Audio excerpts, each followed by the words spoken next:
2 3 Hi guys, ඔයාලා කොහමද? ඉතින් යාළුවනේ අද මගේ වීඩියෝ එක ඉස්සෙල්ලම පටන් ගත්තේ මගේ ලොකු බබා. දැක්ක නේද? එයත් හරි ආසයි ඒ වගේ දේවල් කරන්න. ඉතින් අපි මේ අද යන්න හදන්නේ මල ගෙදරක. මේ බලන්නකෝ.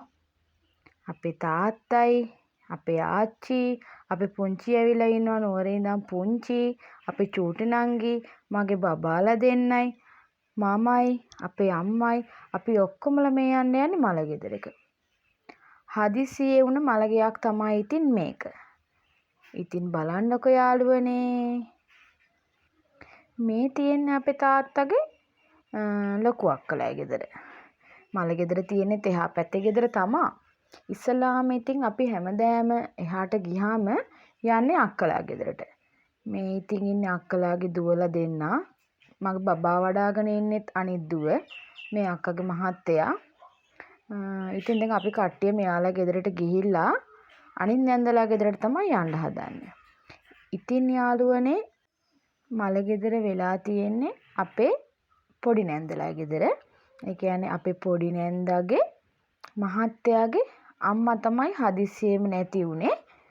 එතකොට අපිට වෙන්නේ ආච්චි කෙනෙක්. ඉතින් ඒ ආච්චි ටිකක් ලෙඩ වෙලා තමයි හිටියේ. හිටියට ඉතින් අනේ හොඳට හිටියේ අපි හිතුවේ නෑ එයාට එහෙම දෙයක් වෙයි කියලා. මේ එකපාරට ඉතින් දවස් දෙකක් තුනක් එයා අසනීපෙන් හිටියා හොස්පිටල් එකේ. හොස්පිටල් එකේ අසනීපෙන් ඉඳලා ඉතින් බෙහෙත් පුළුවන් තරම් ડોක්ටර්ලා කරලා තිබ්බා.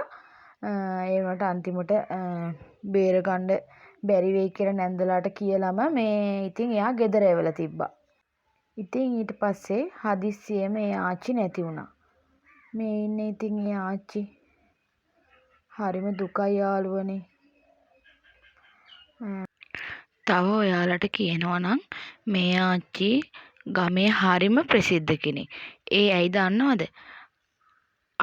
හැම අවුරුද්දකම සිංහල අලුත් අවුරුද්දට කොණ්ඩ කැවුම්, අතිරහ, කොකිස් අනම්මනම් කෑම හැම දෙයක්ම හදන්න පුළුවන් මේ ආච්චිට විතරයි. ඉතින් මේ හැමෝම කතා වෙන්නේ ආච්චි ගැන තමයි. ඉතින් හුඟක් මිනිස්සයන්ට උදව් කරපු හොඳ ගතිගුණ තියෙන හොඳ කෙනෙක් තමයි ඉතින් මෙම ආච්චි. අපිත් ඉතින් නැවිලා මිනිය බල්ල ටිකක් අපි කතා කර කර හිටියේ අපේ නැන්දලාගේ දුවලයි. අපිත් ඉතින් හුඟක් කාලෙකින් එකතු වෙන්නේ. ඉතින් අපි මිනිය බලලා ඉවර වෙලා හිතුවා මේ එහා පැත්තේ ගෙදර කෑම දෙනවා කියලා කිව්වා. ඉතින් අපි කට්ටියත් ගියා කෑම ටිකක් කාලා එන්න කියලා. ගොඩක් කට්ටිය ඇවිල්ලා හිටියා ඉතින් මේ මල ගෙදරට.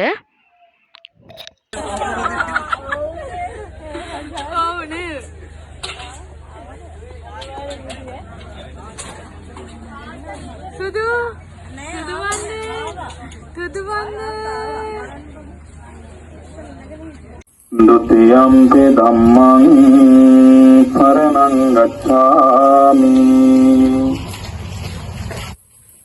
Dutiyampi sanghang saranang gacchami Tatiyampi buddhang saranang gacchami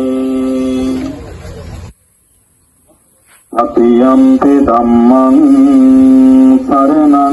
මල ගෙදර වැඩ කටයුතු ඉවර වෙලා මිනිහ කනත්තට අරන් ගියා. අපි කට්ටිය අත ඉතින් අපේ තාත්තගේ ටීවී එකේ නැගලා මේ කනත්තට තමයි යන්නේ. ඒ කියන්නේ අපේ නැන්දලා ගෙදර ඉඳන් ටිකක් දුර යන්න ඕනේ කනත්තට. බබාලත් අරගෙන යන්න අමාරු හින්දා අපි ඉතින් අපේ තාත්තත් එක්ක ටීවී එකේ නැන්දගේ දුවලා 3 දෙනයි අපේ ගෙදර කට්ටිය ඔක්කොම මේ ටීවී එකේ කනත්තට ආවා. ඉතින් යාළුවනේ ඔයාලට කියන්න පුදුම සෙනගක් තමයි කනත්තටත් ඇවිල්ලා හිටියේ. ඉතින් මේ ආච්චි හොඳ කෙනෙක් කියලා මම ඔයාලට කිව්වනේ. ඒ අපි හොඳින් ජීවත් වෙලා ඉන්න කාලේ හොඳින් හිටපුවාම තමයි ඉතින් මනුස්සොත් අපිට ආදරය කරන්නේ අපිත් එක්ක ඉන්නේ. එයාගේ දරුවෝ ටිකත් ඒ වගේමයි යාළුවනේ ඔයාට කියන්න ගමේ හැම මනුස්සයෙක් එක්කම හොඳින් ඉන්න දරුවෝ ටිකක් තමයි ඒ ආච්චි මේ ලෝකෙට බිහි කරලා තියෙන්නේ. ඉතින් යාළුවනේ මේ ආච්චිගේ මිනි පෙට්ටිය මේ විදියට වට තුනක් අරන් ගිහිල්ලා මේ දැන් ඇතුළට අරන් එන්න කියලා තමයි හදන්නේ. වලට දාලා පස් දාලා වල්ලන්න.